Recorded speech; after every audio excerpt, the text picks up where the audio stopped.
In this 5-part video series, we're counting down our top 5 biggest what-ifs in Toronto Raptors history. In today's video, we'll be diving into our third pick for the biggest what-if in franchise history. So without further ado, let's get into it.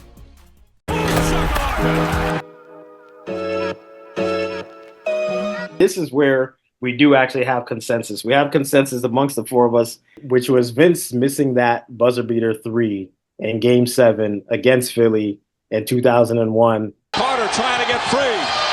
Carter at the buzzer. No good. And the Sixers hold on and advance to the conference finals. I have it. I have the shot replaying in my mind right now. Just in the corner, pump fake, fade away, and it rims out. And then he's just standing there looking like, man, we missed it.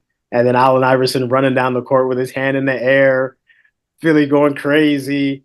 Man, what a series that was. But if Vince would have hit that shot, man, we end up going to the conference finals against the Milwaukee Bucks, right? The Ray Allen, Glenn Robinson, Sam Cassell, Milwaukee Bucks. And then who knows what happens in that series? I mean, personally, obviously, I'm biased. I think the Raptors win that. But who knows? I mean, what are your guys' thoughts when you think back to 2001 and the graduation too? Did the graduation play a role? That was a huge topic. Yeah, I think back then that definitely was a huge topic. That was going to be my point. I remember that day he flew on Larry Tannenbaum's private jet at 8:30 in the morning to get to a ceremony in North Carolina.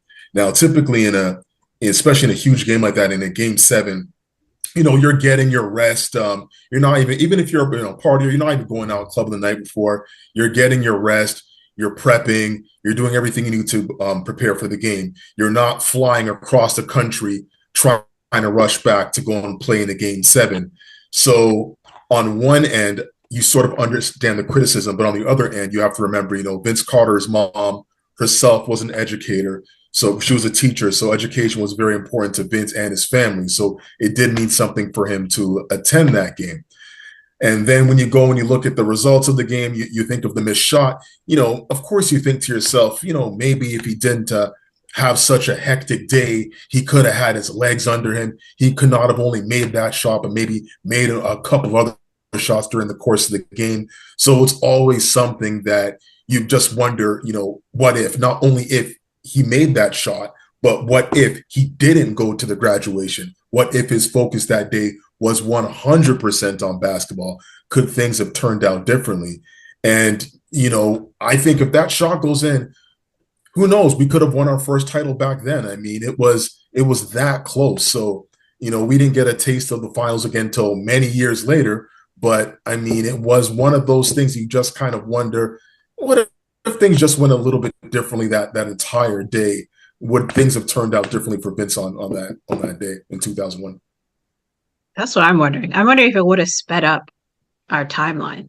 Because we had to go through some dark years, obviously at the start, in the late 90s. But even after that, the whole Euro experiment, and then those few years before DeRozan and Lowry blew up. And I wonder if we could have skipped all of that if Vince had just hit that shot. I was young, but I remember Vince and Emmanuel, you guys were adamant that we would have beaten the Bucks. I wasn't sure, but I remember thinking that, how adamant you guys were. And I was like, so imagine if we beat the Bucks, we go to the finals. Was it the Lakers that made it to the finals? I don't know if we would have beat. I don't know what you guys think if we would have beat, but even maybe just getting to the finals would have been enough just to change the perception that Vince was already starting to change. But I think that would have taken it another step further. And yeah, I just wonder how that could have made the Raptors look in the 2000s in terms of getting people to come here. So yeah, it was a huge what if for me. Yeah. Really huge what if. I mean, like Vincent, like you said, I still remember it. I think as Raptor fans, we're all going to remember that shot in the corner, the pump fake, that player fly by. I don't know if it was Derek McKee, I don't know who it was, or Aaron McKee taking a shot, bouncing out in his face, the look on his face as he stood there. It's and I remember we were all riding that high, right? And going into Game 7 and the game back and forth. It wasn't a good game. It wasn't a well-played game, very low scoring. everybody missed shots. And then it came down to that last shot. And even going to that last shot, there was a feeling that this is the next Jordan. He's going to hit the shot. This is the new Jordan. He's going to hit the shot. And then when it didn't go in, there was just like a deflating feeling. And it probably took about 10 seconds for it to like click in. Okay, it's over. Like, we lost, and that was so big because that was a peak with Vince. It was never that good ever again. It was never that good ever again after that. So, and if that shot goes in, we go play Milwaukee. Yeah, like, I do think we could have beat Milwaukee. We don't know for sure, but we felt we had the best player, so we felt we could have won. We wouldn't have beat the Lakers, that's for sure. Shaq was just too dominant. But man, what could it have done in terms of Vince wanting to stay, other people wanted to come here? It was a tough one, right? But the graduation piece, I don't know. I don't know how to feel about that. Because, so Justin, are you saying that if he hadn't have gone to the graduation, we would have won that game? Is that I don't know. Because, I mean, it does have to have an effect. Because as I was saying before, there's a certain way that you prep, especially for a big game like that athletes will do. And something like that throws off everything, right? So, I mean, when you don't have that stability of going through your same routine that you normally go through to prep for this game, even what you eat, where you eat, like, and basketball players are very superstitious as well, right? The amount of sleep that you get, everything plays a factor into you going out there and performing to the best of your ability in key moments. And when you take something out of the ordinary and you try and go into the game, it does play a factor. Now, I can't say for sure would it have been different, but maybe it could have been. I don't have his stats pulled up for that game, but I mean, it has to play. It has to play. Sorry. So Vince was 6 for 18 in that game. He played all 48 minutes. 6 for 18, 33% field goal shooting, 0 for 3 from 3, 8 for 9 from the line, 7 rebounds, right. 9 assists, right? He had 7 rebounds, 9 assists, a near triple-double, 20 points, played all 48 minutes, didn't shoot a good percentage, right? So you could say, well, maybe, but he played 48 minutes and had a near triple-double. Davis was our best player, 11 for 15, 23 points, 9 rebounds, 2 assists, and then Oakley, 11 and 10. But other than that, not much help. Now, but you look at AI, who, from what I know, didn't have a graduation that day, right? He also didn't have a great game. 21 points, 8 for 27 shooting, 29% field goal percentage. Played all 48 minutes, just like Vince. He did have 16 assists, right? So he was getting the ball, moving it, but 8 for 27, took a lot of shots, didn't score much more points than Vince. Where Mutombo, RIP, had 10 points and 17 rebounds for them, right? Aaron McKee had 22 and 7, Jumaine Jones, 16. So I felt like in that game, Vince didn't play his best. Iverson didn't play his best. But I felt like Iverson had a little bit more help, especially from a defensive standpoint, than Vince did. So, yeah, we'll never know with the graduation. Like you said, is the possibility if he didn't go, maybe. But I personally think the fact that Iverson also had a bad game, I think it's just one of those things that if the game was in Toronto, we would have won. It just happened to be in Philly, and we lost. Even if you went to graduation on that, I think that's what happened. You know what's weird? What I've thought about a couple times is that game was on a Sunday. Who has a graduation on a Sunday? When does that happen? I don't like. Don't graduations usually happen during the middle of the week? Like a graduation on a Sunday morning to me is weird. Like, how did it just align that North Carolina has a graduation on a Sunday morning, and it just happens to fall on the same day as a Game 7? Like, that doesn't make any sense to me. What do you mean? Because if that graduation is not on a Sunday, then and it happens in the middle of the week, then Vince can go and come back and nobody cares because it would have been an evening game, right? A game 7 during the middle of the week would have started at 7, 7:30, 8 o'clock, and nobody cares. But because the only reason people cared was because the game was early, right? The game started at like 1, something like that. So that's why he needed Larry's private jet, right? Like, I don't know, man. It's just. Do you think he should have won? No. Justin, what about you?